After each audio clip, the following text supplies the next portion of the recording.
ভারতের পশ্চিমবঙ্গ সরকার নিয়ে দেশটির প্রধানমন্ত্রী নরেন্দ্র মোদীর সমালোচনার তীব্র প্রতিক্রিয়া জানিয়েছেন রাজ্যটির মুখ্যমন্ত্রী মমতা বন্দ্যোপাধ্যায়। নরেন্দ্র মোদীকে সরাসরি টিভি বিতর্কে অংশ নেওয়ার পাশাপাশি বিজেপি সরকারকে পশ্চিমবঙ্গে আগাম নির্বাচনের ডাক দেওয়ারও চ্যালেঞ্জ জানিয়েছেন তিনি।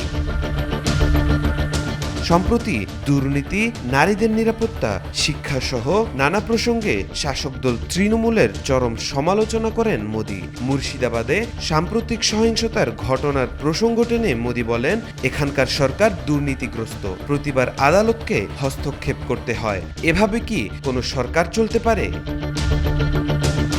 প্রধানমন্ত্রীর এ ধরনের বক্তব্যের পরপরই এক সংবাদ সম্মেলনে কড়া প্রতিক্রিয়া জানান মমতা। তিনি বলেন, আমি আপনাকে চ্যালেঞ্জ দিচ্ছি, আমার সঙ্গে সরাসরি টিভি বিতর্কে বসুন, সঙ্গে আপনার টেলিপ্রম্পটার নিয়ে আসতে পারেন। বিজেপিকে নির্বাচনের চ্যালেঞ্জ জানিয়ে পশ্চিমবঙ্গের মুখ্যমন্ত্রী বলেন, আমি তাদের চ্যালেঞ্জ জানাই, আগামীকাল নির্বাচন ডাকুন, আমরা প্রস্তুত আছি।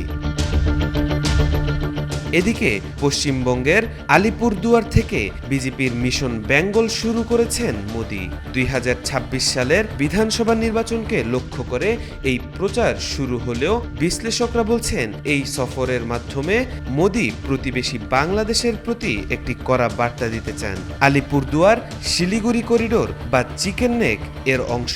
এটি ভারতের মূল ভূখণ্ডের সঙ্গে সিকিম ও উত্তর পূর্বের সেভেন সিস্টার্সের একমাত্র স্থল।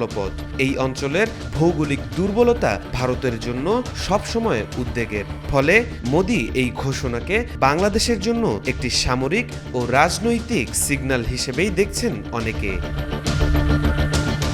পশ্চিমবঙ্গ বিজেপির ভাগ্য খুব বেশি বদলাতে পারেনি। 2021 সালের নির্বাচনে বিজেপি উত্তরবঙ্গে 30টি আসন পেল, গত কয়েক বছরে 5টি আসন তৃণমূলে চলে গেছে। তাই মোদী চান এই অঞ্চলে বিজেপির প্রভাব ফিরিয়ে আনতে। তাওফিকুল ইসলাম, আজকাল।